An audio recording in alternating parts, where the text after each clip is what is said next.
Welcome. Thanks for coming out on a Wednesday night for an extra meeting this month. We appreciate that and thank you for your continued service on the BZA. And your staff and legal team have been working on exactly what we can do in this training to help you make your jobs easier, give you new information that you need to know, or remind you of information we think is so important that we want to repeat. As you can see from the agenda, we're going to do the training for about 45 minutes, and then we'll allow time for questions. And then at 7 o'clock, the Plan Commission members are going to come in and have their session. Now, you have in your materials some new a new formatted findings of fact. And what you are going to find is you're going to find some examples of findings for particular types of cases. In your work, you hear 4 different types of cases: administrative appeals, variances from development standards, which are a majority of your cases, people saying they need relief from a setback or height requirement or something of that nature. Variance of use, which is a request to say this really isn't a permitted use in this kind of district, but I'd like a variance to do that anyway. And then lastly, special exceptions. So what you'll see, the first one is a height variance. You can see in the red letters at the top, gives you a little indication of the type of case it is.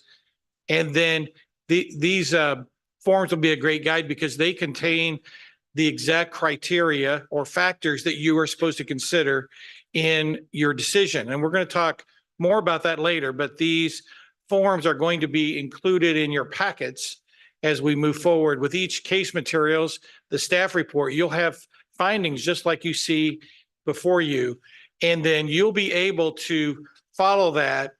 And what we are going to do is the person who makes the motion, we're going to, if the vote passes to deny or grant, we're going to use their findings of fact and do that while the case is being made so that we don't have to revisit that at another meeting.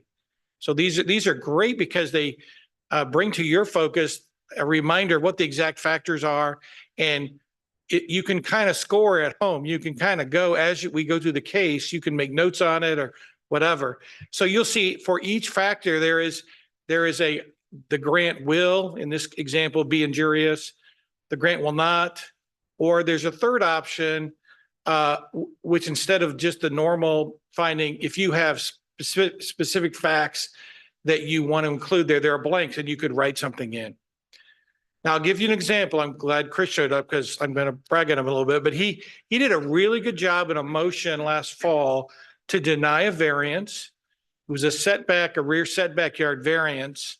When he got ready to make the motion, he said, you know, I think the first 2 factors are okay. I just don't think there's an unnecessary hardship.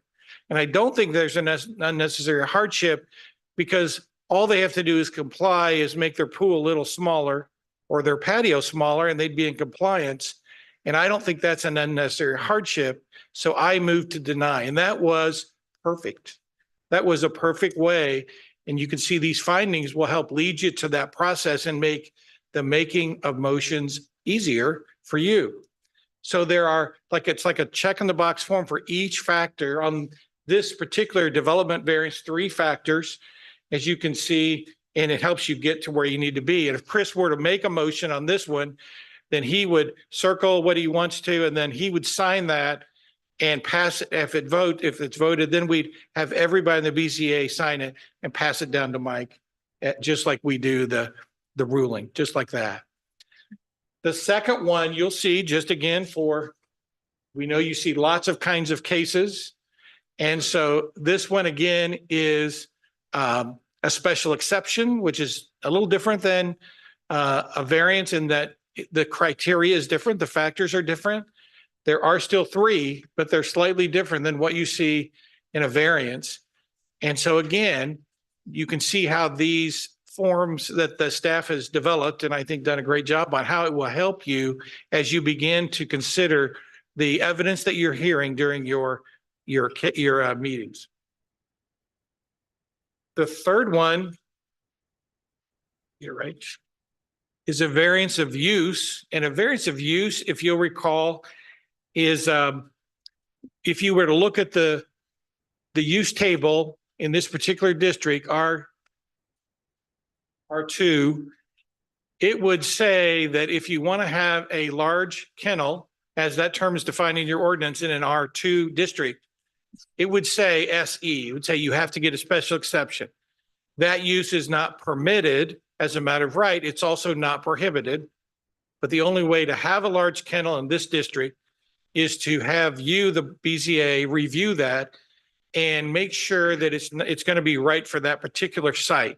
What's really important on special exceptions is you're not being asked if large kennels are perfect anywhere. You're being asked, is it right for this particular neighborhood, this particular location? And so you can see on this one, front and back, there are more factors for a special exception than there are for the variances you saw earlier.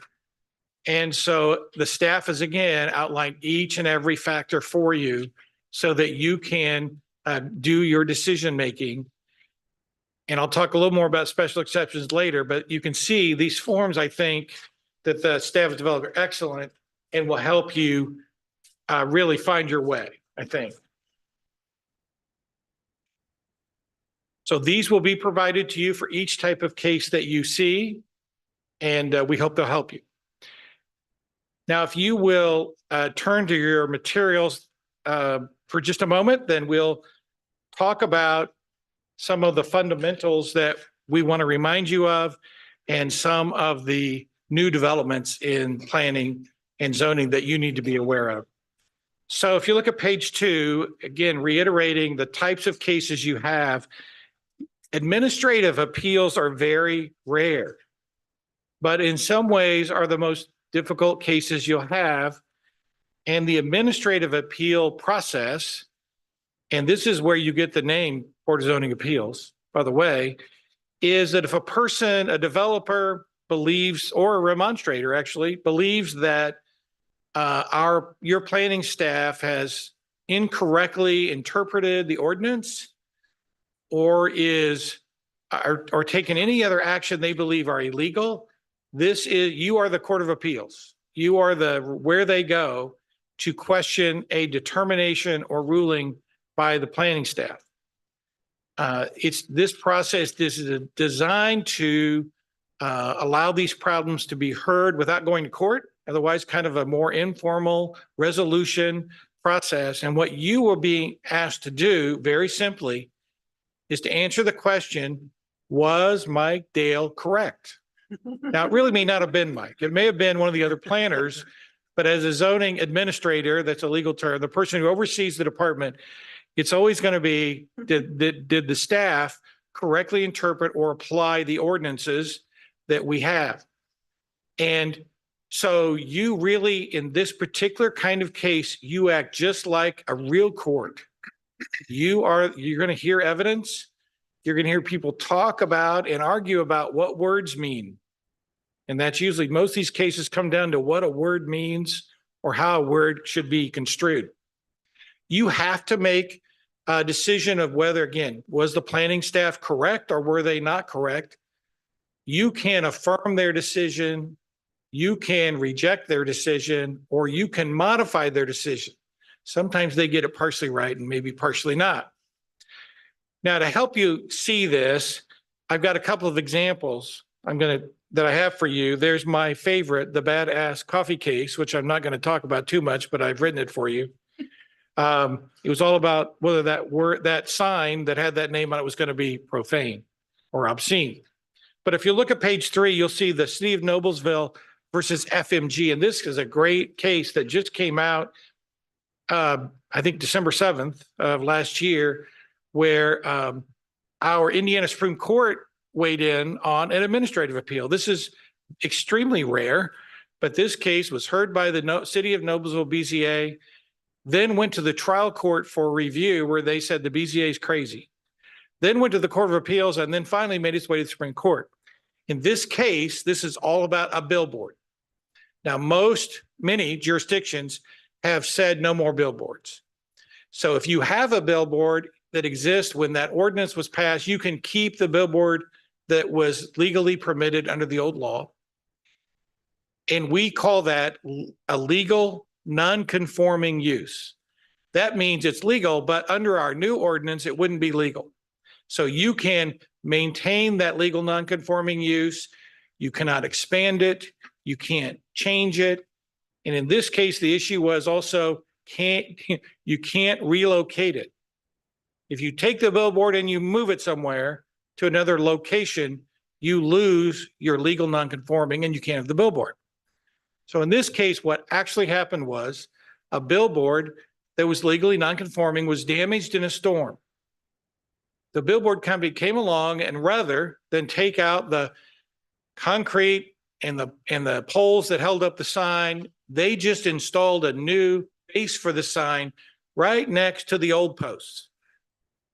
And the Noblesville planning staff said, well, that's a relocation. You now can't have the billboard there. And the billboard company said, we didn't relocate it. We moved it 18 inches. And the planning staff said, well, I'm sorry, it doesn't matter how much you move it. You moved it, and therefore you've lost your legal nonconforming. And everybody agreed. The BZA agreed, the trial court, the Court of Appeals. So lots of people in robes agreed with the BZA and the planning staff. And then it got to the Supreme Court and they said, whoa, wait a minute. Does the word relocate mean the same thing as move? Because if your ordinance said you can't move it, then we know if you move it 1 inch, you've moved it, right? Relocate, the court said, is not defined in the zoning ordinance. It'd have been so nice if it just were defined in the zoning ordinance. If it said if you move it at all, that's a relocation, then the city wins. But it didn't say that. It wasn't defined at all. When terms are not defined in the ordinance, the courts say, well, we're just going to have to look and see what that word means everywhere. And the first place they go is to Webster's Dictionary, I swear. And they go there and they say, well, a relocation sounds like more than simply moving. And although you had the opportunity to define it as moving, or you also had the opportunity not to use the word relocate at all, but you could have just said move instead. In other parts of your ordinance, you say move, but in this one, for reasons I don't know, we all know, the planning staff knows. Why did it say relocate? Because the consultant who was hired to rewrite the ordinance said it that way, right? You guys know. But this would be a time where now they're kicking themselves saying, the Supreme Court said that those two words do not mean the same thing. And therefore, the billboard can stay even though you moved it 18 inches. And so that is the kind of thing that comes up in administrative appeal. What did the word relocate mean? Now, if you'll go to page 4, I'm going to talk a little bit about the second and most common case you see, which is the variance from development standards. And your ordinance says that the key factor is there has to be unnecessary hardship. So what the heck does that mean? And you'll see that it does not mean the same as practical difficulty. You will see people stand right here at this podium and use these things interchangeably, and they do not mean the same. Practical difficulty, as you can see, I've defined for you, or the cases have defined that as saying something that means there is a significant economic injury. What does that mean? It's going to cost more money to do it that way, right? That's what that means. But the injury cannot be self-created, and there must be no feasible alternative. So back to my example about the superlative Chris Lake in his motion for this pool could be smaller, right? Would the need for the variance be self-created? Probably, right? Probably. Is there any other feasible alternative? Couldn't the pool be a foot narrower? Yes, could be. Could the patio be small? Yep. So you can begin to see how these things work. But if the petitioner can show that it would cost more to comply or that they would have some other difficulty, then that's a practical difficulty. So what is an undue hardship or an unnecessary hardship? And that's the word your ordinance uses. That says that all facts taken together indicate the property cannot reasonably put to conforming use because of the limitation. That's a higher standard. Otherwise, the cases have said economic damage is not enough. under this one. It's got to be more than just money. It has got to be they cannot use their property unless you give them the variance. It's just not usable. The best example I can give you is a case I had years ago where a natural gas pipeline ran right through the middle of the lot. And you cannot build or should not build on top of one of those. And so the petitioner came in and said, look, I have to build way back here in the corner because of this big pipeline. And so I want relief from the side and rear setbacks because I'm kind of forced to be back here. Okay. And that's not just, it would cost me more money. That's really something, right? That's something they didn't control. They didn't create, they didn't build the natural pipeline there. Are there any other feasible alternatives?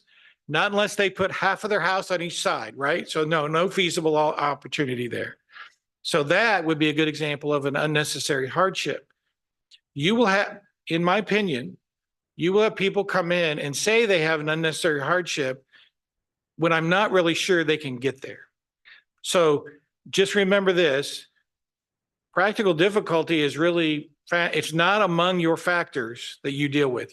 Every time the ordinance says unnecessary hardship.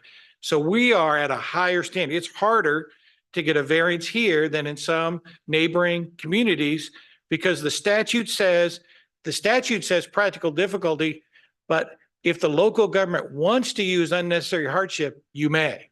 And your town council has done that. It's been that way a long time. So you can see, again, I've restated the 3 findings on page 4 for you, but those you saw in your factors. Your decision is discretionary. On variances, you have discretion. And that means that even if the petitioner can show that they can satisfy all 3 of the factors, if you think approving that would be contrary to your zoning ordinance or bad for the town's built-out environment, you can still say no to a variance if you think it would be a bad thing. Now, you're going to need to say why. You're going to need to have findings that would say why, but those cases have occurred. If you go with me to page 5, you can impose conditions, and sometimes you all have done a great job with these, is you said, well, we would allow that variance as long as you'll do these 2 things to mitigate that. You guys done a good job, but remember, you always have the right to do that. And then sometimes we forget this, but the statute says that you can grant a variance different from what a person asked for. So if they say they want 2 feet relief on a setback, you can grant the variance and say you only get 1, you don't get 2 feet, you only get 1. You have that power. And I frankly, I don't hear that discussed much, but it is something that might come in handy to know when you're trying to make it all work together, right? If you go to page 6, yeah. So if the board writes negative findings, can they still approve their? No, that's a good point. If you have, it will be injurious, and it's not an unnecessary hardship, then you must deny that. In order to grant it, it has to be yes to all 3, and you still have to think it's a good idea. So yeah, that's a good point. It's a good point. They can. That's why it's discretionary. Yeah.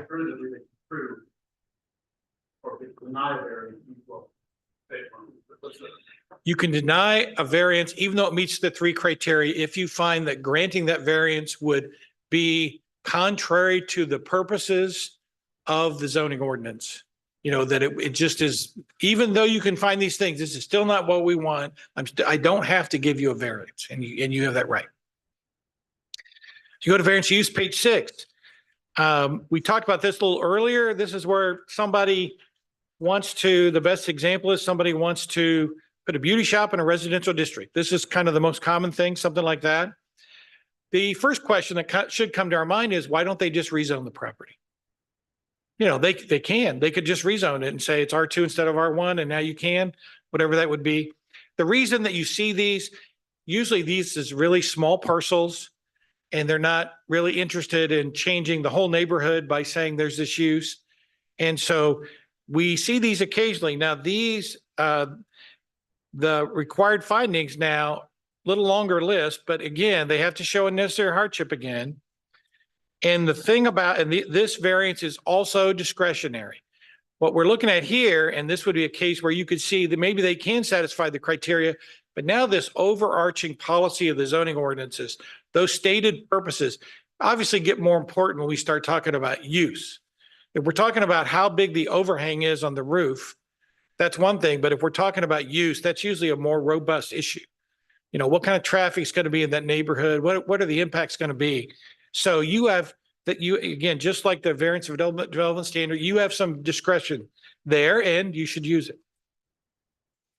If you will go to page 7, special exceptions. I talked about this a little, and I would just note that your ordinance is a little different than some. There are 3 factors, but the ordinance also says there are additional considerations that the BZA should look at in every one of these cases. And there are several there. You can see that in addition to the 3 normal criteria, whether it's injurious to public health, et cetera, adversely affect property values, and is it consistent with the character of the neighborhood? Here you have, they want you to look, the ordinance wants you to look at the natural amenities, what is the zoning of surrounding properties, where are the streets and roads going to be and how are they going to be affected, parking, building character, landscaping, screening, open space, and availability of utilities. This one's broader. This is really broad, right? Now this one is different in that in the use table, it has to say that the use is a special exception. It has to be there, or they can't be in front of you. But you have no discretion in these cases. So if they can meet the criteria, you must grant them. So these special exceptions are usually pretty fact sensitive. And the best example of a special exception is like mining. You know, there are going to be things exploding. They're going to be, so you might look at a special exception and say, what are the hours of operation going to be? What do you do about noise? How far away will you be from your own property lines? In a special exception, we really want to know more about the operation. We want to know more about how their particular use would affect others. That's what the real thing here is. And in your use table, if you look at it, there are all kinds of uses that fall in. And I put that list in there on page 8. And you have a lot that are eligible for special exceptions in certain districts. 79 of them, not all of which are like terrible uses. Some of them are, you know, like college universities. Those are great things.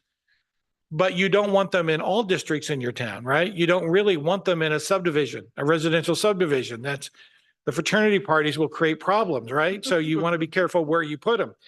So some of these are fine uses that aren't too terrible, but it's all about the where.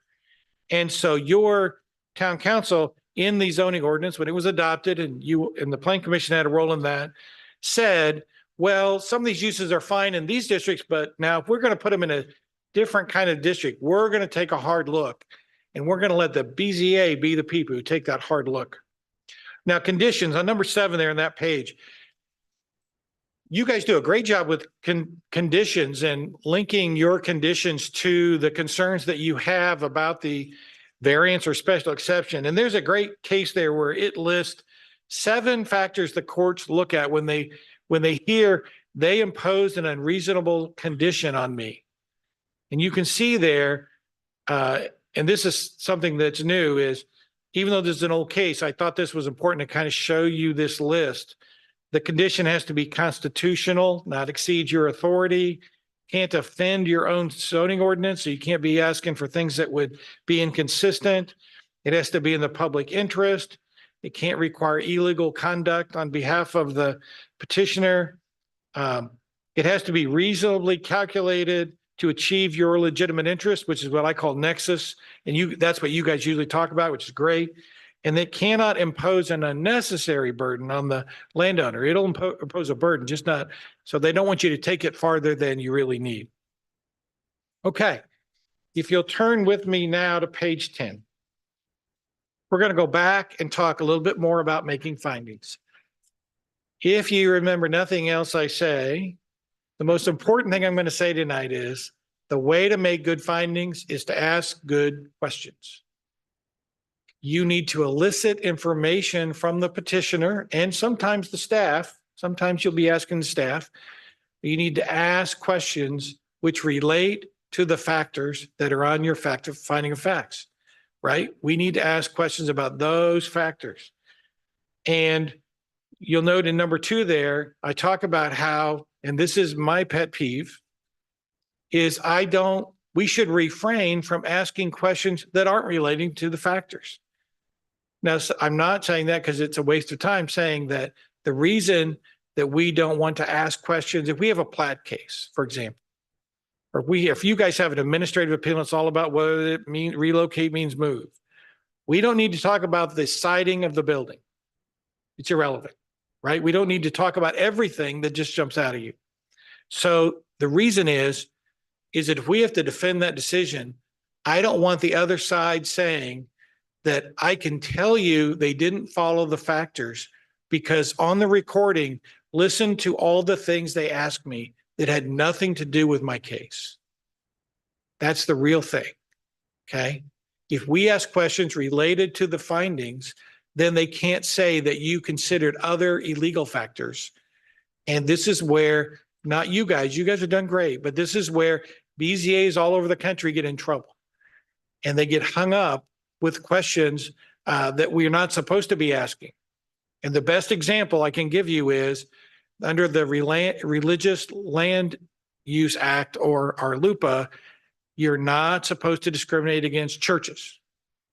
And so there was a case in Colorado where they really wanted to know a little bit about how many people went to your church and do you have services on these times? And those are okay questions. But then they wanted to ask some questions about their particular denominational religious beliefs. Well, that doesn't matter, right? But because they asked the question, it was easy for the church to show bias. And this was a mega church near Denver, and they denied it. And the thought was that they just didn't want a mega church. And so, but they asked questions about that. You can imagine there was a case in Carmel a couple of years ago with a mosque. And if you start asking questions about, well, what are the tenets of your faith? We're not supposed to ask those. And once we ask it, even if we say, well, we ignored that was just my curiosity, they're going to say that you denied it because you didn't agree with their point of view.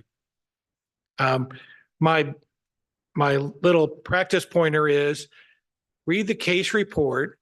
The case reports are great, and they will highlight what the issues really are. The staff will tell you what 2 or 3 things are they really concerned about here. Or maybe they'll say they're not concerned at all, everything looks good.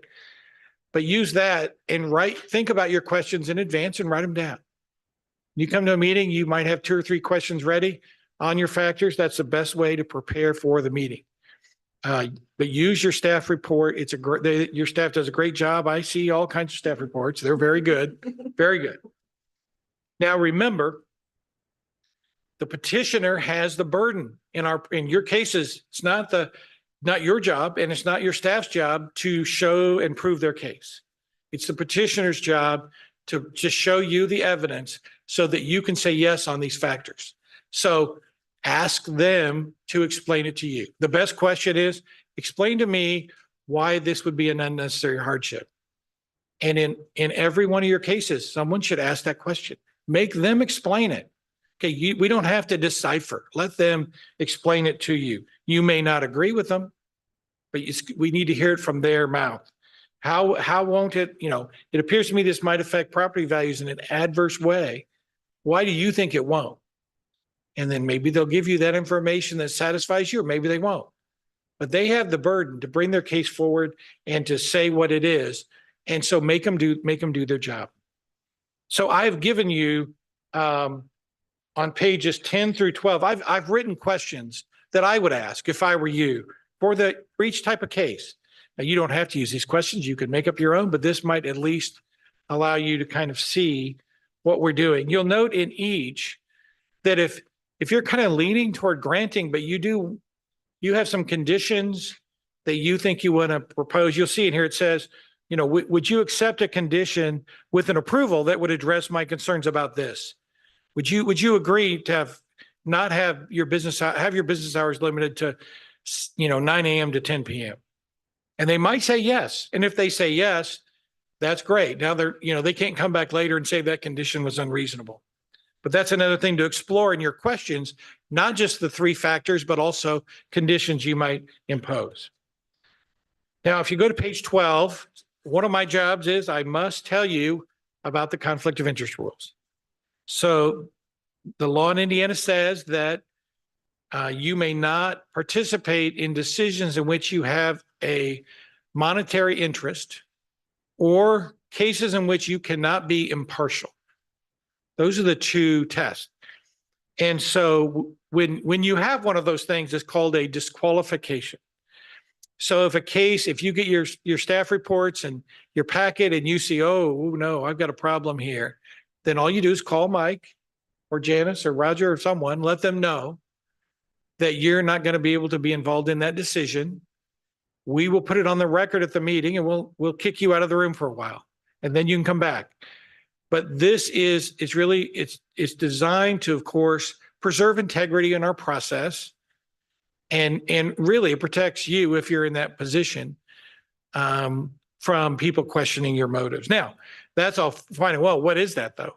So a pecuniary interest means you or a member of your immediate family will gain something or lose something based on the decision. It doesn't mean every possible financial impact. So there's a case out of Boone County, out of Perry Worth Township, where one member's wife owned a 1/5 interest in the property adjacent to the case. And the member didn't think that was really going to affect him. He didn't own any interest in it. His wife owned it with her sisters. And so he did not disqualify himself. The court said, that's not a pecuniary interest. Could someone theoretically argue that a decision on an adjoining property might influence? Maybe, but the court said that's not enough. We mean either the member or their immediate family are either going to get $1 or lose $1 based on the decision. So we're not looking at all the ripple effects of development. We're looking right there on that site. And I think that's really what the case said. Now, what about remaining impartial? We've had some rulings in this recently, which have been really good. I think they've helped clarify that. When you can be impartial. I mean, I've worked with you guys. I know the courts have said that if you're friends with someone, that does not mean you're automatically disqualified. If Steve knows someone, has known someone a long time, but he believes he can be impartial, hear the case on the evidence and make a decision. Maybe his friend will like it, maybe his friend won't. If he can do that, he can stay in the case. Friendship is not enough. The Burton case mentioned, number 4 on that page, was the big commercial solar farm in Madison County. And the BZA president was questioned. And it was funny because she apparently knew a lot of people. And she said, well, sure, I know I'm friends with that landowner and about 63 others of you in this room tonight. I'm going to make a decision. I can make a decision even though I know all of you. I'll do what I think is right. And the court said she can do that. She can do that. How can you get yourself in trouble is making statements outside of this room. So if you go to coffee and you're talking about, well, we've got this big BZA case coming up, and I'll tell you, I just hate apartments and I'm never going to prove this because I hate apartments.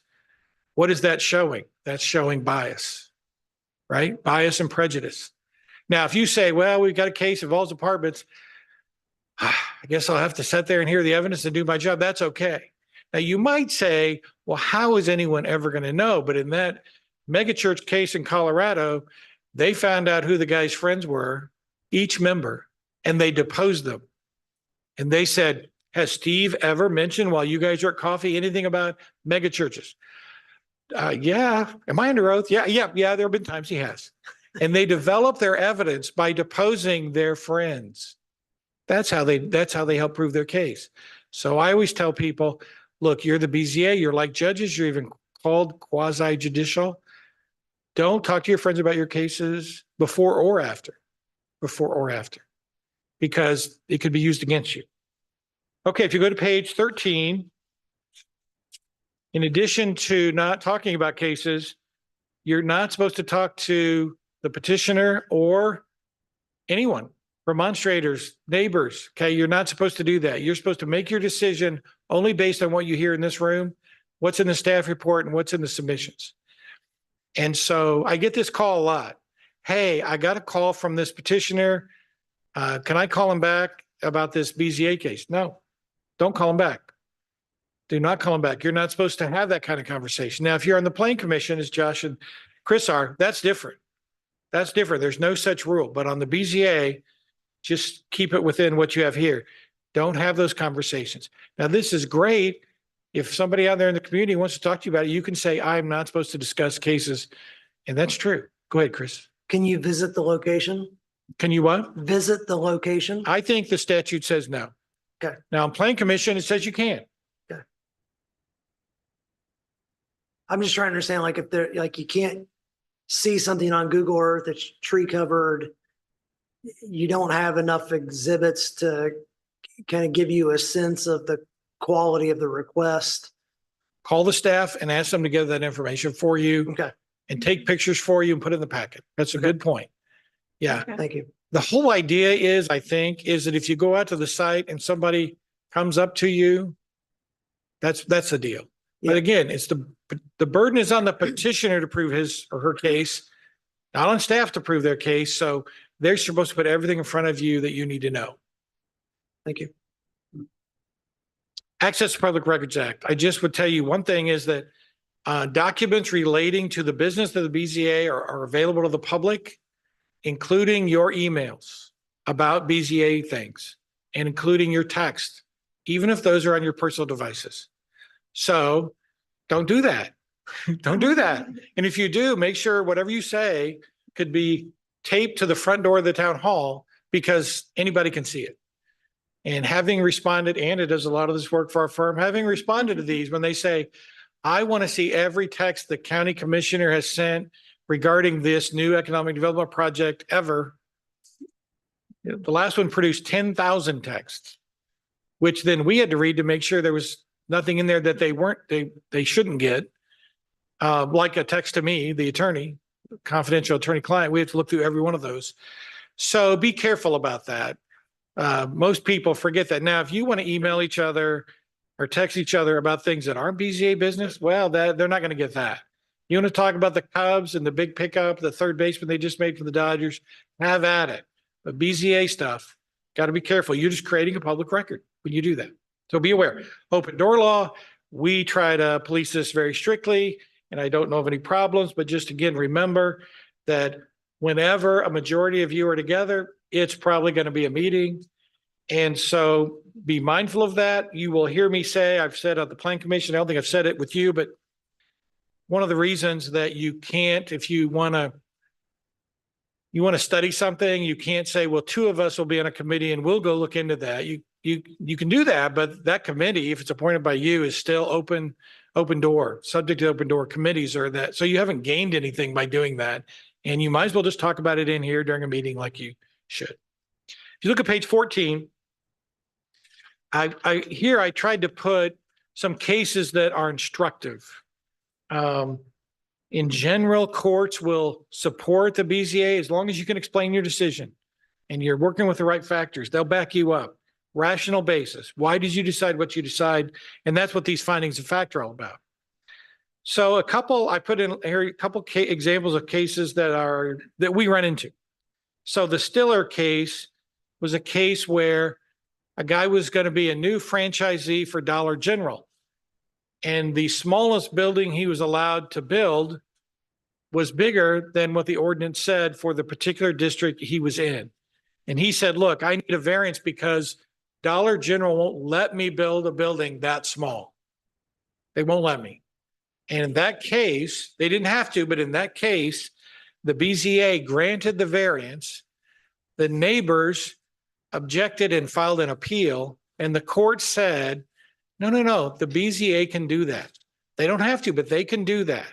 And the truth was that most of the buildings in that area were actually larger than the minimum anyway, because they were built 80 years before the ordinance. So this building was not going to be any different than the other buildings. But people didn't want a Dollar General there. According to my recent research, no one in the world wants Dollar General in their community. It's one of the most, it used to be CVS drugstores and now it's Dollar Generals. Never been in one. I don't know what they're doing there, but it must be bad because everyone objected. Lots of those cases. The second one, the Union Township case, this was a case I love because this was an unnecessary hardship case. So what happened is the township fire department went and bought a one-story ranch house in a part of town where they didn't have very good coverage, and they wanted to put what they call a substation there. They wanted 4 firefighters to be able to sleep in that house. They had the garage, and they could have equipment out there, and they could respond to fires faster. I don't doubt that one bit. The only problem is that in the use table, such uses were not allowed by right. And it said that you had to have a special exception for that. And they didn't apply for a special exception. They just bought the house and moved in. The planning staff wrote a letter. Sorry, we got a little problem here. You've got to get a special exception for that. They came before the BZA and the BZA said no. And they said, no, you don't understand. If you don't let us use this for a substation, it will be an unnecessary hardship because we've already bought it. And the BZA said, well, it seems to us it's not really an unnecessary hardship because in training, our lawyer said, could the property be put to some reasonable use? And the BZA said it can. It can be a house and a family could live there. So just sell it to some family who wants to live there. You won't be harmed at all. The Court of Appeals said, that is genius. That is exactly right. And so there's an example of what does unnecessary hardship mean. The EPMSS case is a self-storage case out of Maryville. I like it because the key remonstrator came before the BZA and says, you can't let them put another self-storage here. I operate a self-storage business. There are too many in this city. You're going to ruin us all. Deny it. And the BZA said, don't think that's our job. That guy appealed it. And it went up to the Court of Appeals, and the Court of Appeals, just to make everything clear, said it is not the job of the BZA to eliminate competition. Okay, that is not our purpose. And I'll tell you where I hear this a lot is car dealerships. If you're in a community, nobody complains about the first one that comes in, but the 8th car dealership, you will have people come and stand right here and say, when is enough enough? Apartments. Yeah. Pizza places, all these, you hear all this stuff. In Zionsville, we don't need more apartments. That's Right. what we hear It's from not, demonstrators. yeah, that might be somebody's job, or it might even be the free market's job. It is not land use law. It's not our job. So I like the case. And then the Mammoth Solar case, I liked because it was a cautionary tale how the staff of BZA got in a pickle. So what happened was it was a special exception case for about a $10,000 commercial solar farm in Stark, I believe, Stark County, big. And so just like your ordinance, it said, if you're going to apply for a special exception, you have to do these 17 things. If you ever look at your ordinance and see what has to be submitted, it's a whole long list. The solar company did not submit everything. They submitted what they wanted to submit, as your staff can tell you happens sometimes. And you say, you call them and you say, I'm going to need you to address 15, 16, and 17. And the solar company said, nah, we're not going to. The county commissioners want this. You work for them. Just send it on through. And they got to the BZA, and the BZA didn't seem concerned about it, and they approved it. So the remonstrators appealed, and everyone, including me, thought they were going to lose. Everyone. Then they made an argument we hadn't heard before. They said, look, it's in their ordinance. The staff has to require the submission of all the information. And the BZA shouldn't have heard it. They should have continued it until all the information came in. And here's why. How can I prepare to remonstrate unless I have all the information? It did not allow me to be heard, and the law gives the right of remonstrators to be heard. And so I use this I use this excuse a lot in law school, something about failure to prepare. I could not adequately prepare. And that's what the remonstrator said. And the court said, you're right. The court said, look, local governments, we don't make you write these ordinances this way. If you decided and put in your ordinance, that's a requirement. It's a requirement. And you can't ignore it.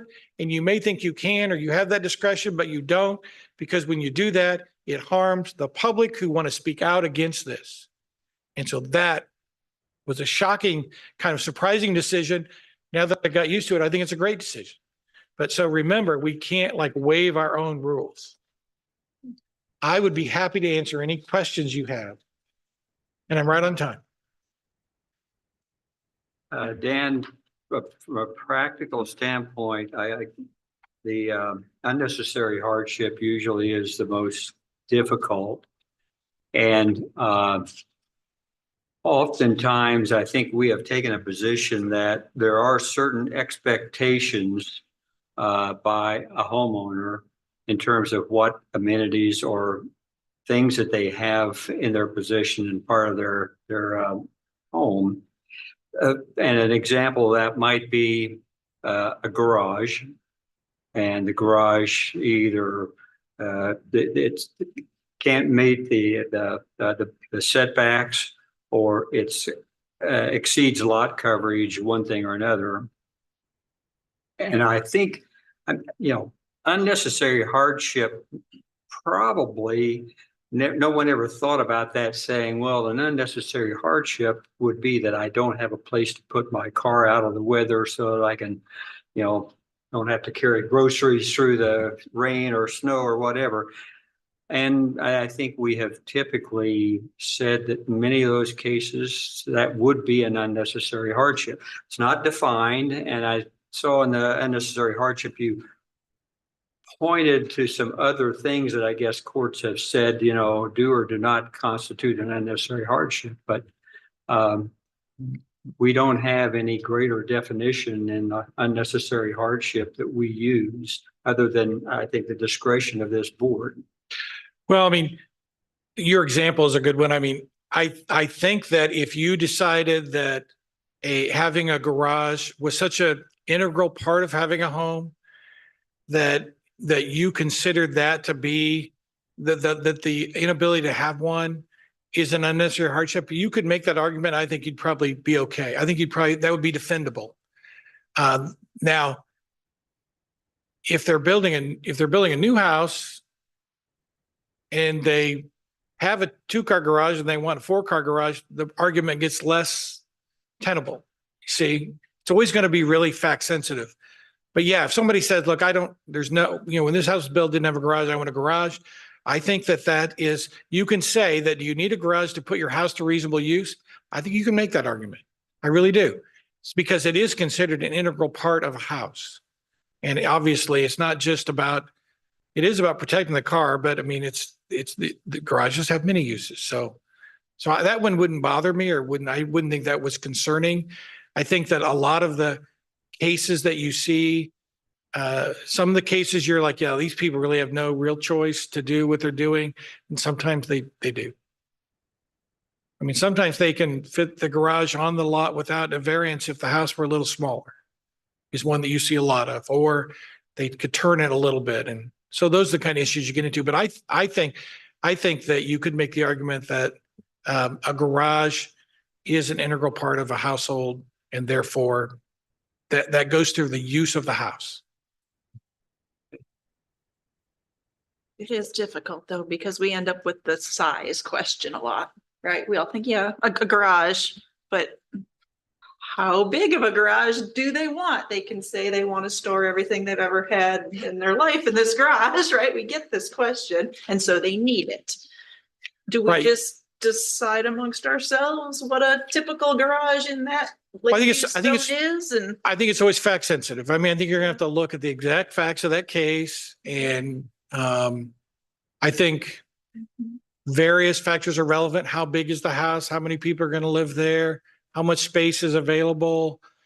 I think that people who make a real effort to make it work on their lot, you might look at that a little differently than someone who's asking for seven variances because they really just are not even trying to comply with your ordinance. Mhm. But I think you can't say how it would be in every case because these are all fact sensitive issues. You're going to have to look at the facts in each case. Just trying to make it evenly applied to everyone that asks. Yeah. I think that in every case you have as a BZA, it's too complicated to have like certain rules. You're gonna have to look at every case and the facts, the peculiar facts to each case, which is exactly what I think. I think you guys have done a good job of that. That sort of looked at that, but I think that's how you answer that question is there's not a rule for what we're gonna do every time because we're gonna have to look at every case and the facts of that differently and the lots are different, the topography is different and everything's different. So we had that with the pools at Holiday Farms. Right.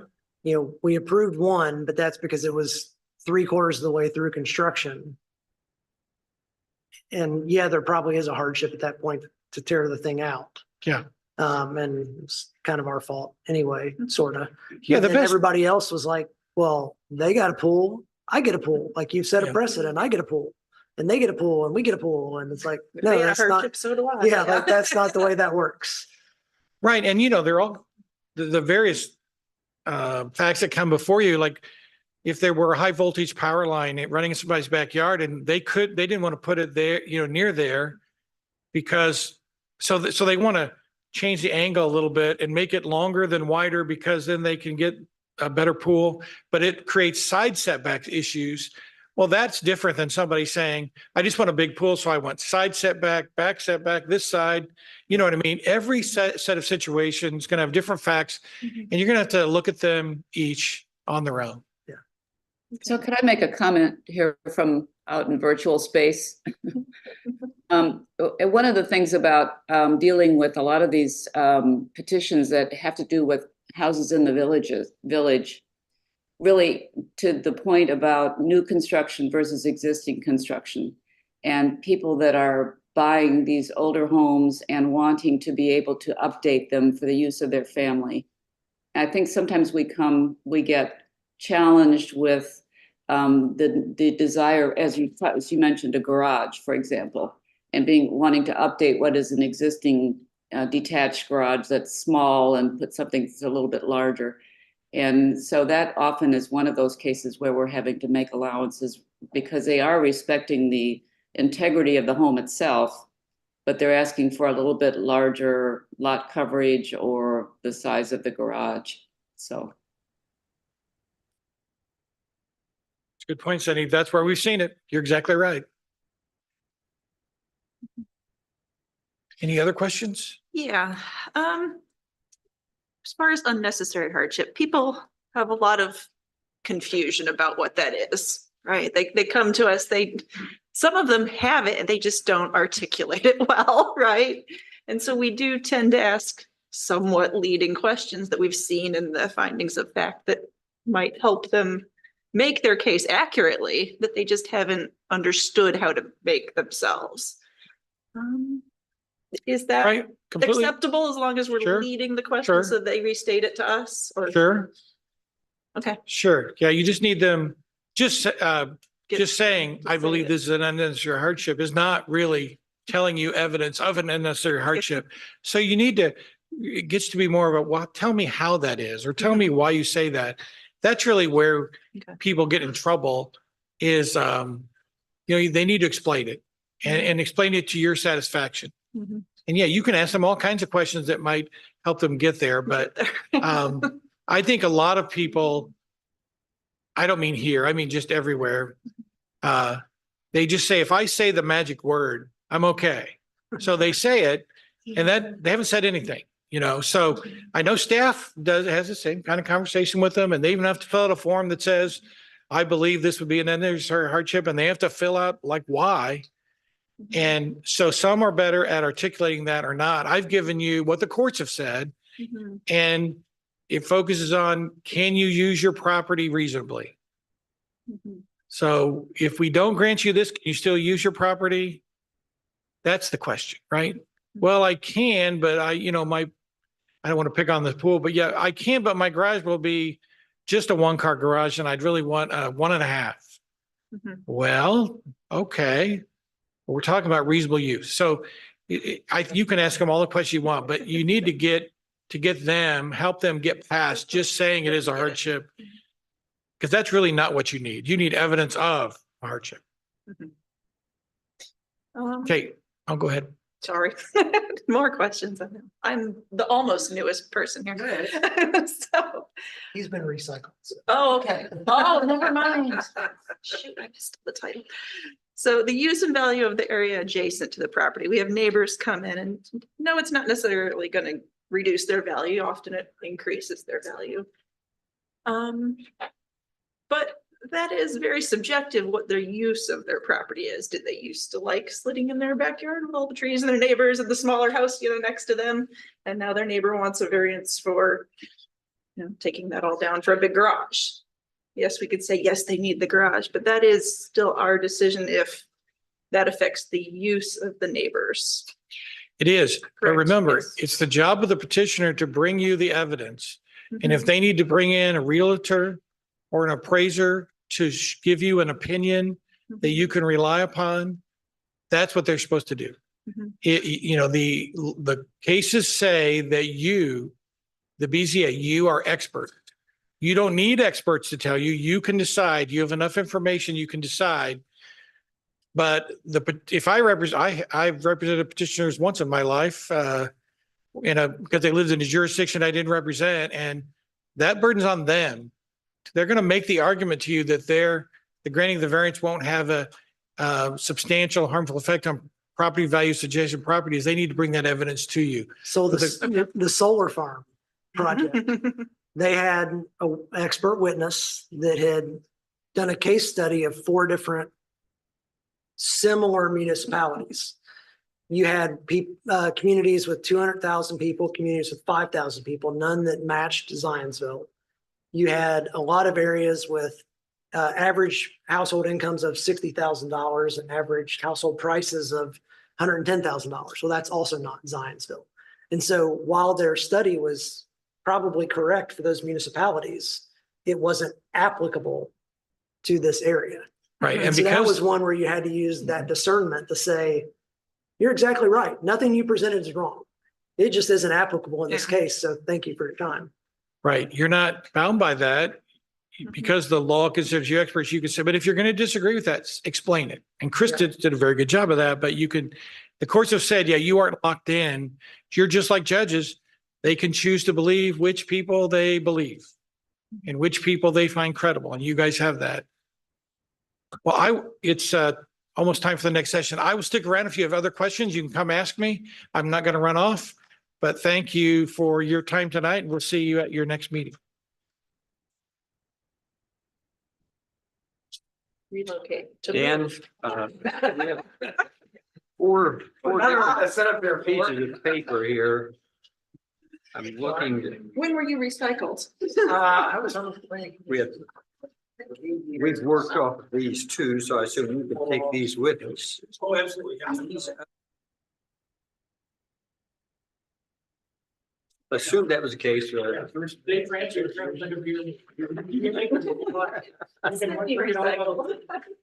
think I've got enough. If I have to, no, not watch a lot of these things. Gotta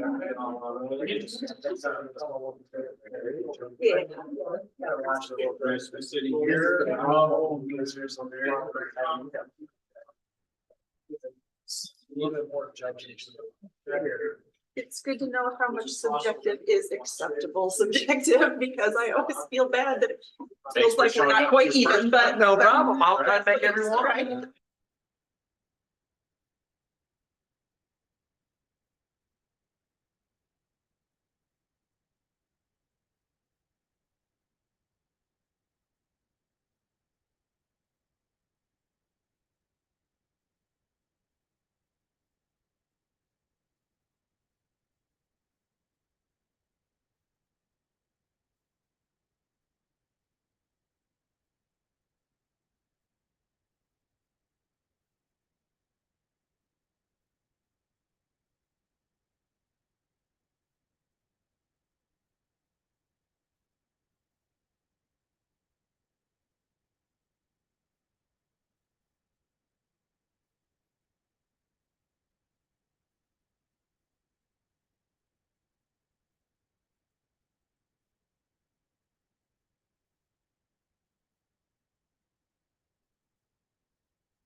side would tell you that they really do expect the Plan Commission to do most of the heavy lifting.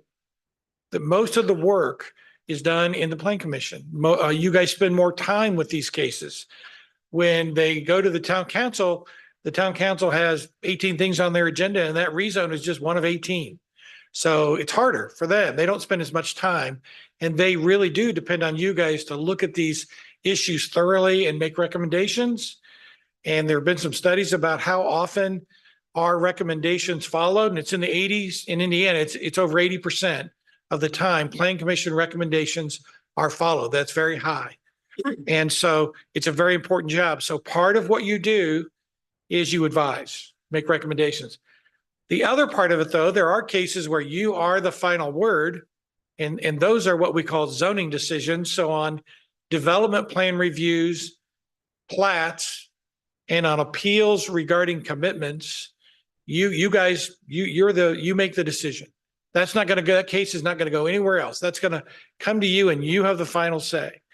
On those kinds of cases, you are not advisory. You are the zoning authority. And so it's always really important to understand, when I first started doing this, I thought the hardest thing was, the first question is always, okay, what type of case do I have in front of me? Okay, is it advisory? And if it is, then I probably have discretion, and it's somebody else going to make the final decision. And if it's not, then, it's really probably not a discretionary review. It's probably ministerial. And I'm the final word. And that's really important to know. I'm going to talk a little bit about this kind of bifurcation of your duties in the context of conflicts of interest, which is something I need to give you good information on because it's important. And in the area of the Plan Commission, and Josh and Chris, you heard this on BZA, I'm going to tell you about a different rule now. Because in the Plan Commission work, the disqualification relates only to money. If you have a pecuniary interest, you cannot hear a matter on a rezone. The statute doesn't talk about bias and prejudice because those are legislative acts.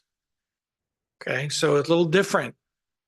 Now, if the case before you is a zoning case like a DPR or a plat, then it's both the pecuniary interest and biased, your ability to be impartial. So see, then on the zoning cases, it looks just like the BZA rule. You guys see that? So that's very, I think a lot of people overlook that, but a little different rule. So I've made a list on page 3 of all the legislative acts. We don't talk much about some of them. You don't see some of these very often. The flood ordinance may not come before you, but every 5 or 10 years. Impact fee ordinances only come, they usually have their statutory lifetime, so they come back every 5 years. Dan, can I ask you a question? Yes. How would you define pecuniary interest? Pecuniary interests have been defined by the courts to say if you or an immediate member of your family will either get $1 or lose $1 based upon the decision, you have a pecuniary interest. That's what the courts have said. So obviously, if you have an ownership interest in the land that's being considered, you can't do that. If you're going to be if your wife owns the company that's going to do the building on the land, you would have pecuniary interest, your children. But that's it. There's a case, a Boone County case, that said, well, what if my wife owns the land next to it? The court said, that's not a problem. That's not direct enough. It may have a ripple effect and there may have impact, but that in and of itself is not a pecuniary interest. So generally speaking, they like to look at, is someone in you or someone in your immediate family going to make or lose $1, is what the courts have said over and over. So let me ask another question about that. Wild Air Farms. I'm sorry? Wild Air Farms. So that developer, we also do work with in Carmel, not in Zionsville. Wait, So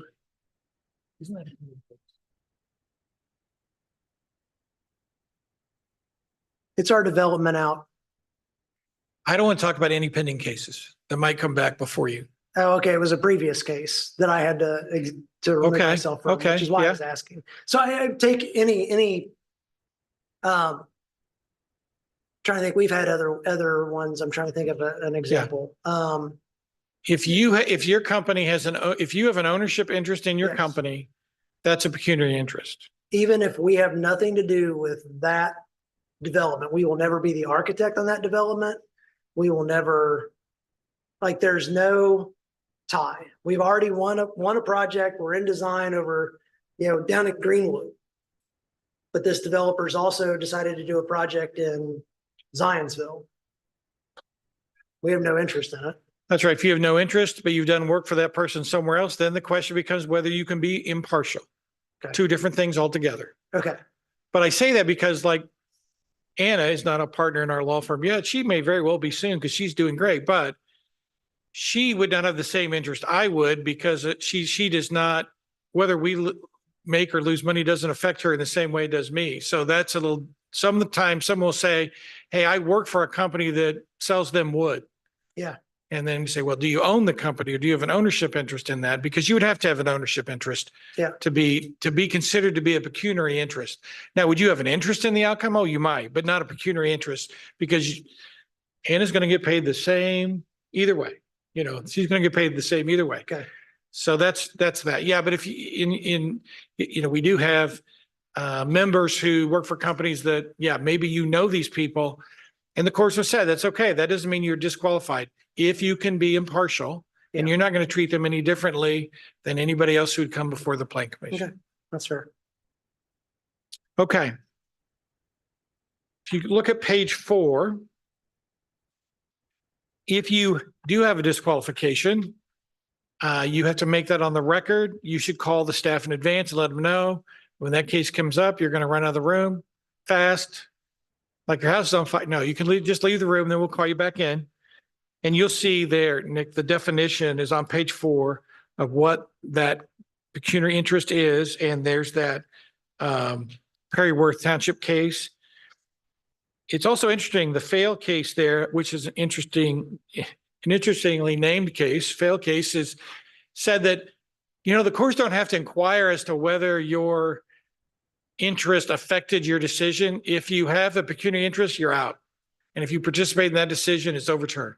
We have to go back. Bias and prejudice, same thing. Prejudice will come so often from things you say. I always tell people that most people who exhibit bias and they get disqualified and they really aren't very happy about it probably said something to someone. And because that's what gets back to us in the courts, is that they said, I will never approve this. And I'm on the Planning Commission. If somebody brings one of these, I'll never approve it. Don't say that. Don't say that. Your job's to not do that. Your job's to be impartial. Action by the commission on page 5, you'll see our special rules for remote participation. We have to have a quorum of people here to take action. We're not taking action tonight. We're just training. We're not doing that. But to take action, we always have to have 4 of the 7 people here. If we do, then the other 3 can participate remotely. But we have to be able to see and hear them. This is the new rule. We have to be able to see and hear them. And if we do have anyone participating remotely, every vote has to be by a roll call vote, even the minutes, because we have no way to really know how that person is voting unless we do a roll call. So if you do have a member participating in a remotely, you'll notice we have to do roll call votes. It takes a little more time. But we came out of the pandemic, they said, as long as one person was here, we could have a meeting. And when the legislature changed that, they made some other sort of rules. If you go to page 6, you'll see I have a breakdown here of your discretionary versus non-discretionary cases. Then there are some cases where you have some discretion. So plats, for example, you have no discretion. If it complies with all of our ordinances, you must approve it. But if they ask for a waiver of something, well, now you've got discretion on the waiver, not on the overall. If you approve the waiver, then you must approve the plat. But on the waiver, you have discretion. No one has a right to a waiver. It's like a rezone. Let me say this. Nobody has a right to a rezone. Nobody has a right to a waiver. They're going to have to show you that they meet your factors that they have to satisfy for a waiver. But so suddenly in a non-discretionary case, you suddenly have discretion if they ask for that. Same thing with DPRs. If they ask for a waiver, now you have discretion. And that creates an opportunity for you to maybe improve their development a little bit since they've given you some discretion. Rezones, the most important cases you will do, the ones with the most impact are rezones. So you have the most discretion right here on rezones. And I've listed the 5 factors. I know you know them, but one of the things I hear often, and I hear this all the time, and I just shake my head. I don't know where they get it, but I'll hear people say at a rezone, well, I'm really concerned about traffic, but we'll deal with that at the development plan review. No, we won't. We want to deal with it at the rezone because we don't have to say yes. And if we want them, if we say, look, we will only approve this rezone if you agree to pay for these road improvements, that's the only time you can say it. They come back for a DPR, Roger's just going to say it either meets our ordinance or it doesn't. And you'll say, well, let's come back to that road issue I was concerned about at the rezone. And I'm going to tell you can't do that. So when you have a rezone, that is the level of the case in which we want to deal with our concerns because we have leverage. We have discretion in those situations. So we want to deal with it there. When that case comes back before you for a plat or a DPR, if they comply, you'll have no discretion, no ability to deal with those issues. So it's at the ball game is at the rezone level. That's where we want to, if there's anything we want changed or we want concessions to be made or conditions or commitments, right there is when we want to get them. So remember that that's the time where we can do the most good, I guess I would say. Now, the 5 factors, no single factor matters. It's the totality of them. And so it used to be, there were tons of cases where somebody would bring in a proposal and it would not be the same thing anticipated by the future land use map and the comp plan. For example, you recently had a big development for a racing team. And, I doubt your comprehensive plan said anything about racing team headquarters. And so some remonstrators would say, they would appeal these decisions and say, Your Honor, they granted this even though the comp plan said it was supposed to be a farm. And that means it's wrong. And the courts have said over and over again, no. That's just one of 5 factors. They thought the other 4 or 3 of the 5 made this needle lean a little toward the approved side. And that's okay. It's none of them by themselves it's not like they have to get all 5. Okay. It's the totality of them taken together. So you're going to weigh factors is what you're going to do. If you go to page 7, you'll see that there's the Borsick case, which is the big famous case, 2005 case, which said that when courts review these rezone decisions, they're going to give the town council the benefit of the doubt, and they're not going to overturn them as long as the court can look at the discussion of what was presented and can see that you were using at least 3 of those 5 factors to say yes or no. Okay. The Borsick case was kind of a good clarifying case, which said, we're going to do that. And they said, did they listen to what the remonstrator said? Did they listen to what the petitioner said? Did they listen to the staff and read the staff report? And then they discuss it? And as long as your final decision, yes or no, can be supported by that dialogue, then they're going to leave it alone. So we record our meetings. And one of the reasons we do that is if somebody appeals, that record becomes what the judges look at, and they look at them. And so it's important that you ask questions about these 5 factors. So when you're thinking about making your findings, if you go back to page 6 where I list them, that's what we should be focusing on in a rezone.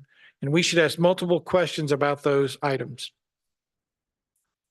Okay, if you'll flip over to page 8 with me. Real quick, can I ask about the timing item on the previous page? Yep. So and we've talked about this before, that if we hear something publicly, there's 60 days before a decision can be made. And we need to consider that when granting continuances. If the petitioner grants or asks for a continuance that pushes them back past the 90 days. Is that okay, or is it only if we want to continue it past that time frame? Yeah, the courts have said that's a protection meant to benefit the petitioner so that you guys can't hold up their cases forever. So, and staff deals with this from time to time. We can ask the petitioner if they'll waive that. Often the reason we're behind is maybe they haven't got us information. Okay. So we can ask them to waive it. And if we do, we'll generally, if we want the continuance of staff, we'll generally make them give us something in writing saying they waive that. But it's 60 days from the public hearing. That's when Yeah. it starts. And I know that your staff tries to push these things through that way. And Yeah. I will be honest with you, I am not a big fan of continuances. If the case is ready to be heard, continuances are fine if the petitioner has not submitted everything our staff needs. I support our staff on that. But once we get to the point where everything's here and we have a rezone, I had one where it went on for about 8 months. And it was really because the plan commission they were going to say no. They didn't like it, but they wanted to put that misery off as long as they could. And the meetings had to be moved to a gymnasium and they were big crowds and all that. Once you have the information in front of you, you're a recommender. Just make a recommendation. Okay. And so I think it should be a rare thing. We run into the 60-day rule if we're doing our job right. Okay. And if the petitioner is causing it because they're not submitting us something that was requested after your public hearing, and that's happened before, I've seen it happen here, then that's on the petitioner and they'll do, but we can use that against them a little bit and say, come on, you got to hurry up.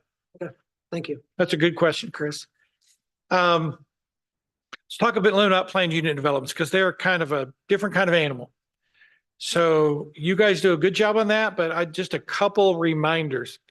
A PUD is not a little proposal. It's a rezone. It's a rezone. So you have the most discretion.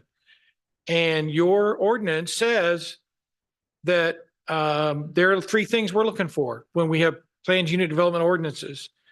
And then you can see at number 2, the statute says that what the ordinances have to say, and it's quite detailed, as you can see there on page 8. If you go to page 9, again, you guys are going to make a favorable or unfavorable recommendation on these. And generally speaking, you're going to see these for mixed use or innovative approaches to development, or sometimes it's caused because there's a river running, through the property or something. We had one case I dealt with once that had an 80-acre historic forest in the middle. So sometimes it's just, those are the kinds of things that lead to that. And you have a very specific multiple part process. But the key thing is the bottom of page 9. This is where you guys really need to put your glasses on and sharpen your pencil. In a PUD, the developer is writing its own ordinance. That should all give us pause. Our ordinance isn't going to apply. If they address certain issues like what the setbacks are, then that ordinance says what the setbacks are.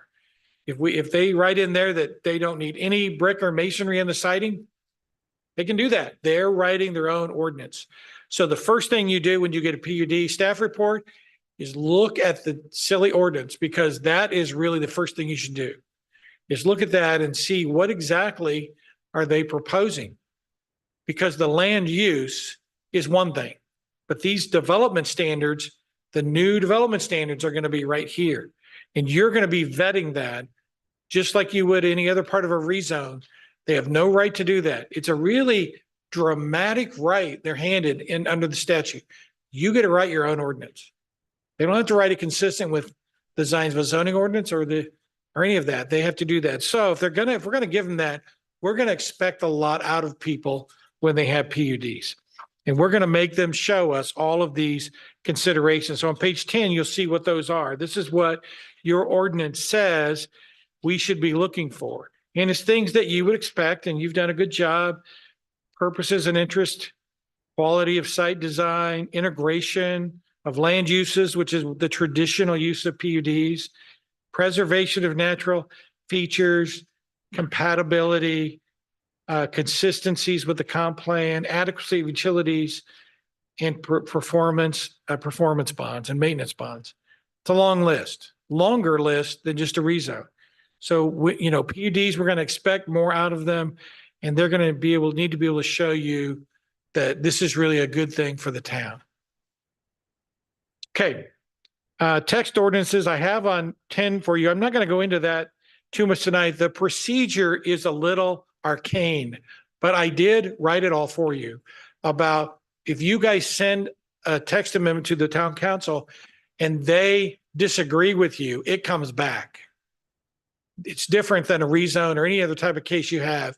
It can bounce back and forth a little bit, and I've outlined that, but you don't see it very often. But if you ever have that, you'll know. If you go to page 12, plats, again, we get to a plat case that is a non-discretionary review. If it meets our ordinance, and your staff will tell you, you have to approve it. If they ask for waivers, then you have a little discretion. And so I've listed there for you what the factors are for a waiver. And again, I think you should look at those hard. And sometimes the waiver we end up with something better. It's not always bad. Sometimes we can solve some problems or solve two problems with one change. If you look to page 13, development plan review, again, this is a non-discretionary case. And you'll see on number 4 there, I think plan commissions everywhere spend an inordinate amount of time on these reviews. The reason they do is because it's a whole lot of information. It's a lot of information. And there are construction plans, there's landscaping plans, there's all kinds. So I want the staff to spend a lot of time on these.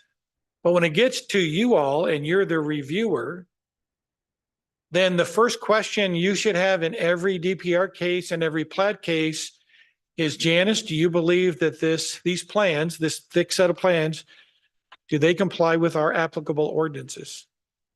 And if Janice says yes, they absolutely do. As I stated in my staff report, we spent 18 hours reviewing these plans and we think it's ready to go, then that should be good enough unless you see something glaringly omitted and you just think Janice missed it.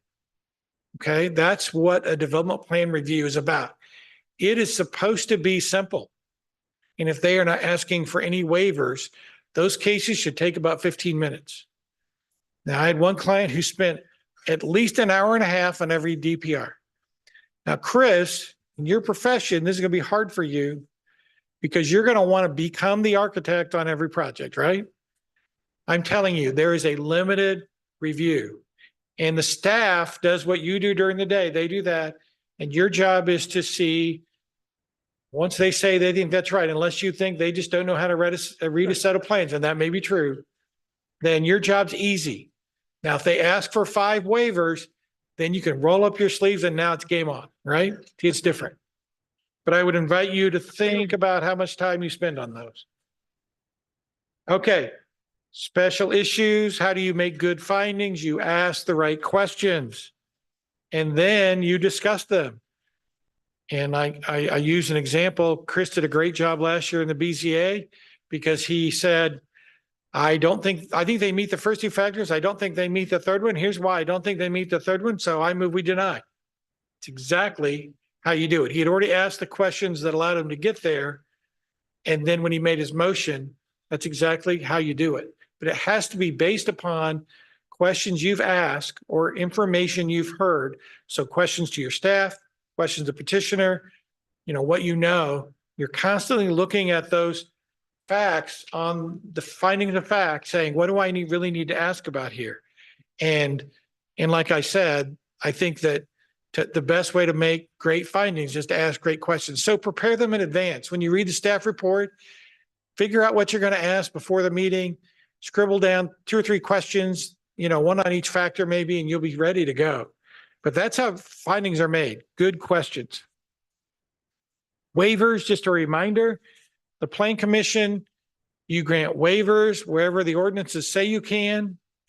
If it doesn't specifically say it can be waived, then in order to avoid that, they have to go to the BZA for a variance. And that's the difference between waivers and variance. Landscaping is the best example.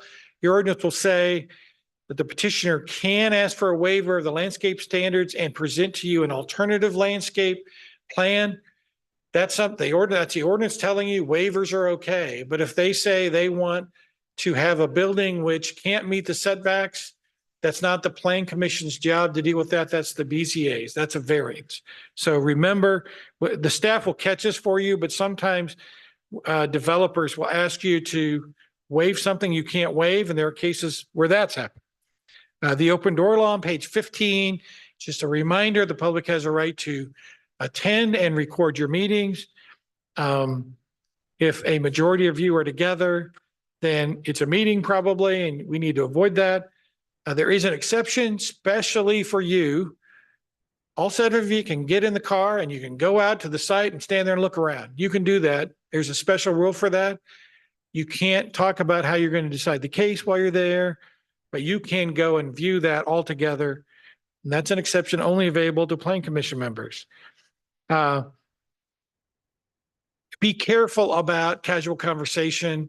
Again, if Josh, if you want to get together with Chris and talk about a case, that's really not allowed. You guys can do that. And Nick can come over and that's even the minute the day France shows up, now we got 4, now we can't do that anymore. Right. But the whole idea of the open door law is do your business out here where everybody can see. That's what we owe the public. Remember also, there's this thing called the Access to Public Records Act, which says that if you guys are emailing each other about Plan Commission business, the public gets to see that, even if it's on your personal device, or if you're texting each other about Plan Commission business, that's a public document, and the public can see that. So be mindful and be careful what you write. Be careful what you text. It's better just to avoid that, in my opinion. The Religious Land Use Act, bottom of page 16, it's a federal law that says that if you have a church that comes before you with a petition, you have to treat them just like any other commercial petitioner or institutional petitioner. The religious aspect of what they do is irrelevant, and don't ask about it. Okay, that's the law, and that's a federal law. Page 18, it's the burden on the petitioner is to present the case that allows you to grant what they're requesting. Make them do their job. Ask them questions on each factor. And I've given you several there just as an example of questions that you can ask. Okay, other best practices. Your staff does a great job with staff reports. They will tell you what the big issues are with each case. And I just take my highlighter and I wait for them to say, the one thing I don't like, or the big issue here is, or there are 4 conditions that all relate to traffic, and the issues jump right at you. We represent 20 governments. You have fantastic case reports, so make use of them. They're not, if you live somewhere else, they might not be as good. So make full use of that. I think they do a great job. Your staff does a great job of telling you what the issues really are in a case, or telling you what they aren't. So they're great. If you go back to page 19, I mentioned this last year, but this is still a really important issue, and that is vested rights. So vested rights come into play because developers will argue that at some point in time in the development process, they start spending money. They spend a lot of money before they ever see you. And they've argued for decades that at some point in time, they have to have a property right, that they've spent enough money that the law should recognize their property right and not let the government take that away from them without just compensation. Okay, this is a Fourth Amendment, federal constitutional argument. And the federal courts have said, yeah, there is some point in time. They haven't said exactly where that is. They've always said, the answer has always been, but you're not there yet. So the government's won all those in various places. So what Indiana did is Indiana, I think smartly said, well, that's a little nebulous where the line really is. And so they adopted section 1109 of the zoning law, and it says, well, we in Indiana are going to say that you don't have vested rights until you apply for a permit. And I love this now, bright line in the sand. We know where we stand, right? At least we know where in the process do we have to be really careful. Now, the problem is, if you look on page 20, how the legislature defined a permit is not what I would have thought. I would have thought it meant improvement location permit, building permit, or a certificate of occupancy. Yeah, those, I get that. That sounds like a permit. Mike, that sounds like a permit, right? No. They also said, oh, a development plan is a permit for these purposes. So once they have an approved development plan, which will almost always be before they have a permit, right? Indiana says now they have vested rights. Interesting. What if they have a plat approval? Oh yeah, that's what they said. That's a permit. So once they have a plat approval, they have vested rights. The approval of a special exception. So they haven't moved any ground yet. They just go to the BZA and they get an approval of special exception. Now they've got protected rights. And then you'll see the last one, which doesn't sound like a permit to anyone on earth. The approval of a planned unit development. I don't know how that got in there. I'm not a member of the legislature. It makes no sense. But what that means is if somebody has any of these 7 entitlements, then we have to treat them differently than before they had it. Okay, they have a vested right, a property interest there. So we have to be careful. Now, we had an example of this a couple of years ago because we had somebody who they had appropriate zoning out by the airport. The town was discussing whether to adopt the changes and restrictions out there. And they came in and said, we're going to build houses here, whether you want to or not. And we have applied for our permits. And that means we don't care, town council, what you do about this airport plan. We have the right to build these houses. And they were right. They were right. We were on our toes. Janice and I, Mike, had a conversation. We kind of like, wait a minute. Yeah, but this is at 1109. I'm glad at least we have a statute that says where that line is. But that line is not where people think it is. And we have to be mindful of that. And so on that plat case, when they came in for that plat case, if the plat was approved before the change of the law, that meant they had vested rights. So what do you think the remonstrators asked you to do? Continue the plat case. Yeah, that would have been a really bad idea, right? Unless you had a reason to do it. You see how this is so important. Homeowners covenants, homeowners associations, covenants. We hear this all the time that courts have specifically said it is not the job of the plan commission, the staff, the BZA, or the town council to enforce private covenants. So you will be asked every time I mow my yard, there's some guy in my neighborhood that comes over and asks me, why doesn't the county plan commission make that guy quit doing that? And I have to say, oh, actually, this is what I do. And oh, no, they're not allowed to do that. That's a private agreement between the people who live here. And yeah, that's not the government's job to police this. And he says, well, I really don't like it. I say, then you go, you hire a lawyer and you sue your neighbor. You have that right. But it's not the government's job. And the cases have been really clear. Okay. If you'll, I maintain here, and Nick, this might be helpful to you being new, but we kind of keep this digest of cases we think are really important. I really don't let those slide off because they're old or whatever. I think they're really instructive. So I keep them. The good news, Mr. Lake, is I'm not going to talk about them really, but I am going to talk about one case in particular that's not in your materials because it was just handed down, but there is a case now.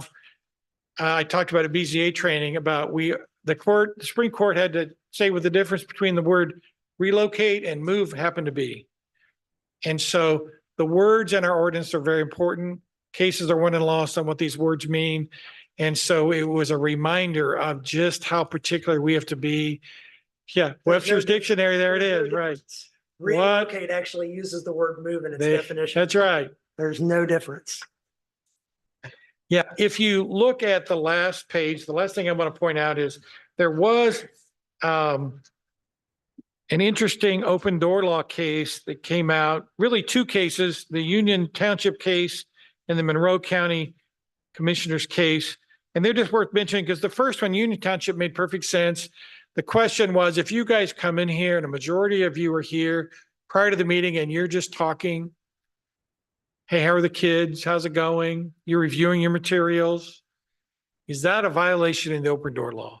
I would have said, no, that's not a violation. And that's what they said in this case. That's not a violation. Now, you might say, why would anyone care? Well, someone who is unhappy about what you do at your meeting that starts a few minutes later, they're the ones who think there's a conspiracy going on. And so you and I know from, because I'm usually sitting up there too, and it's all, is Purdue ever going to lose a basketball game or whatever the conversation is? But this was a nice ruling because it kind of brought us all down to earth a little bit and said, that's not what we're talking about. We're talking about doing the business of the Plan Commission. Then the Monroe County case is also something that I say every year, but I'll say again, which is, and I think, Chris, you'll know exactly what I'm talking about, but there is a reason why we don't have Plan Commission committees, because they can't meet in secret. And I've said it before, and Chris here, the Public Access Council, agreed with me and said, if you form a committee to do almost anything and come back and make a recommendation to you, then all of that committee's meetings have to be right out here in the open and public also. Now, I've said that, and every year somebody asks me, why can't we have, form a committee to look at changes that we need to our zoning ordinance? And I would say, well, you can, but you're going to have to do it in open. You're going to have to tell the media and the public that you're meeting, and nobody wants to do that, but that's the law. We did that with Ray Hall. Pardon me? We did that with Ray Hall. Right. And you had it. Yeah, it was in here. It was public. Yeah. We had it, noticed and. Right. There's sometimes but it's just going to have to be in public. You can't have secret committees anymore. And the Public Access Counselor, he finds opportunities to remind us. And this year it was down in Monroe County, and they were just having people review an architect's a proposal to build a jail. And they selected 3 people, and they thought it was pretty innocent. And apparently somebody who didn't get picked must have complained. It's usually how this happens. Gentlemen, I'll be happy to answer any questions you have. I know that on the same subject, we're just discussing that neighborhood community. Plan Commission, formerly, I don't know if they still do, had a special studies committee. And so is that no longer permitted under the law, or as long as it's out in the open? Absolutely permitted, as long as every meeting is in the open and a notice is posted 48 hours before, and that notice is disseminated to everyone, whether it be citizens of the media who have asked to receive notices from that government. It's okay. It's just that none of my clients want to do it that way. They want it to be secret, you see, and I have to tell them, no, you can't do that. So they can still have those committees, but it's wide open. And anyone can come in. So if you think about this Monroe County case, do you think that if I were bidding on a project, I'd want to be there for all those presentations about the RFQ, wouldn't you? Right? That's what you do, Chris, right? Yep. I think I'll sit here and see who these other people are and how much they're going to charge for their services. That's what it leads to.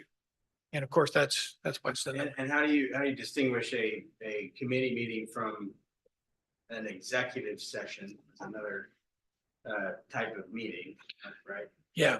An executive session, it's a very limited list of things you can meet in executive session about. Strategy with regard to litigation is the primary one. And otherwise, a lot of things that don't apply to plan commissions, like collective bargaining negotiation strategy.